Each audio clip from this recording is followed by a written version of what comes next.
تو سب مکھی مار قوم ہے نا, کوئی خود آؤٹ آف باکس نہیں سوچتے یا کسی چیز کو مطلب جیسے وقوع پذیر ہو رہی ہوتی ہے اس کو اس طرح نہیں دیکھتے. تو وہ جو بھی ایڈمنسٹریشن سکھائی جاتی ہے وہ یہ کہ موب ہوتی ہے, جمع ہو جاتے ہیں لوگ, آ جاتے ہیں, تو ان کو وقتی طور پہ جو ہے نا وہ منتشر کرنا ہوتا ہے پورا من طور پر. تو کوئی معاہدہ وعدہ کر کے منتشر کرو, پھر نہیں آتے. یہ نہیں سوچا کہ یار یہ ایک منظم تحریک ہے, یہ پھر بھی آئیں گے. اگر ہم نے تو معاہدہ کر لیا, بعد میں بدعہدی کی. اب یہ دیکھیں نا, اگر ٹاپ لیول پہ لوگ بدعہدی کریں گے تو ایک مجسٹریٹ کیوں نہیں بدعہدی کرے گا, یا ایک لوکل ایڈمنسٹریٹر جو ڈی سی جی سی جو ہے وہ کیوں نہیں بدعہدی کرے گا. تو یہ تو ہمارا قومی شعار بن گیا, معاہدہ کرو توڑ دو. یہ کوئی قرآن و حدیث تو نہیں ہوتا. تو ایک تو یعنی یہ چیز, اچھا یہ یہیں پہ نہیں ہوئی ہے. یہ جو آپ کو بعد میں سارا فاٹا میں آپریشن کرنا پڑا, یہ بھی تو پہلے آپ نے معاہدے کیے تھے نا صوفی محمد سے, اور وہ پورا من تحریک تھی. پھر اس کو نیوٹرلائز کرنے کے لیے آپ نے دہشت گرد ڈالے, اور پھر وہ اس کے اوپر بھی سوار ہو گئے, تو پھر وہ سارا آپریشن کرنا پڑا. ٹھیک ہے نا. یہاں پہ بھی اب یہ دیکھیں, یہ ایک پورا من تحریک ہے, اور اس کے ساتھ انہوں نے یہ چیز کی, قانونی ہے.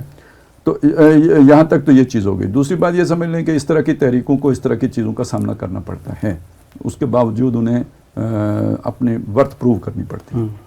جیلوں میں بھی جاتے ہیں, لیڈرشپ جاتی ہے. دیکھیں نا نیلسن منڈیلا بھی کتنے عرصہ جیل میں رہا, جھوٹے مقدمے ہی ہوتے ہیں, لیکن یہ کہ وہ بھگتنے پڑتے ہیں. تحریکیں اس کے بغیر نہیں چلتی, کیونکہ حکومت ہر ہاتھ کنڈا ہے, وہ پھر رول اور لا نہیں دیکھتی, ہر ہاتھ کنڈا اختیار کرتی ہے, فسطائیت پہ اتر آتی ہے, حکومتیں اتر آتی ہیں.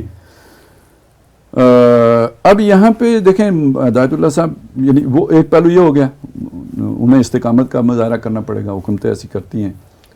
تحریک یہ اپنی جگہ پہ بڑی مضبوط تھی, اور جائز مطالبات کے لیے تھی, اور جائز طریقے سے چل رہی تھی. اچھا اب آ جائیں اس چیز کی طرف کہ بھئی خود مولانا ہدایت اللہ صاحب وہ جماعت اسلامی کا حصہ ہیں. تو مرکز میں مطلب دیکھیں آپ یہ کہ اگر ہمارے یہاں ایک کمیونٹی ہے, ان کا کوئی ایک بندہ کسی جگہ پہ کچھ ہو جائے, پورا پاکستان بلاک کر دے. ٹھیک ہے. اسی طرح آپ دیکھیں کہ اگر مطلب کسی, ابھی ہم نے ایم کا ذکر کیا, ان کے ساتھ کچھ ہو جائے, وہ پورا کراچی جام کر دیتے ہیں.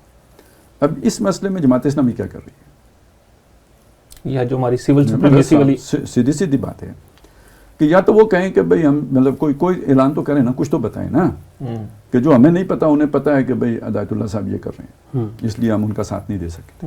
ٹھیک ہے, انہوں نے ہماری پالیسی سے ہٹ کے چلایا. لیکن اگر وہ ٹھیک کر رہے ہیں تو پھر ان کا ساتھ دیں. پھر جماعت کو اپنی کوئی پریس کانفرنس کر کے اپنی کوئی پالیسی دینی چاہیے, اور کوئی حکومت کو بتانا چاہیے, مطلب اپنا زور استعمال کرنا چاہیے, پھر جو اس میں ہے پولیٹیکل زور. تو اچھا قومی ہماری ملکی سطح پہ بھی حکومت کو دیکھنا چاہیے. ٹھیک ہے, وہ تو ایک لوکل ایڈمنسٹریشن ایک کام کر رہی ہوتی ہے, اور وہ جو ہم کیوں کہتے ہیں یار کہ سیاسی حکومت ہونی چاہیے, سیاسی حکومت ہونی چاہیے, اگرچہ کہ وہ جو ہم نے بات کی ان کی بڑی شارٹ کمنگز بھی ہیں اور یہ ہے وہ بھی, لیکن لوکل چیزوں کو مینیج کرنے میں وہ ان دفعہ سے بہتر ہوتے ہیں.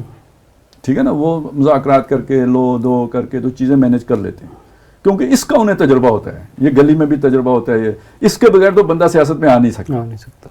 ٹھیک ہے, یہ لوکل لیول سے وہ جانتے ہو. نعرہ بھی یہ ہے کہ سول سپریمیسی کا, کہ عوام کی جو, تو اب آپ دیکھیں نا وہ مطلب وہ بھگٹی والا مسئلہ بھی چودھری شجاعت نے تو حل کر لیا تھا نا کسی نہ کسی درجے.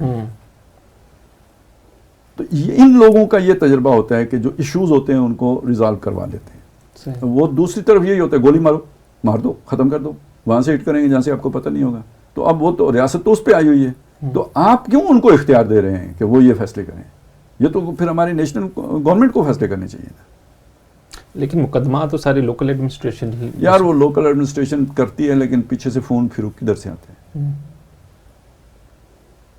ٹھیک ہے نا, یہ تو اوپر سے مداخلت ہوگی تو بات سیدھی ہوگی نا. سیاسی حکومت کہیں کرے گی تو کچھ نظر آئے گا. اور یہ چھوٹی چھوٹی چیزیں ہوتی ہیں نا, جب اس پہ وہ کمپرومائز کر جاتے ہیں تو پھر بڑی بھی ہو جاتی ہے. صحیح.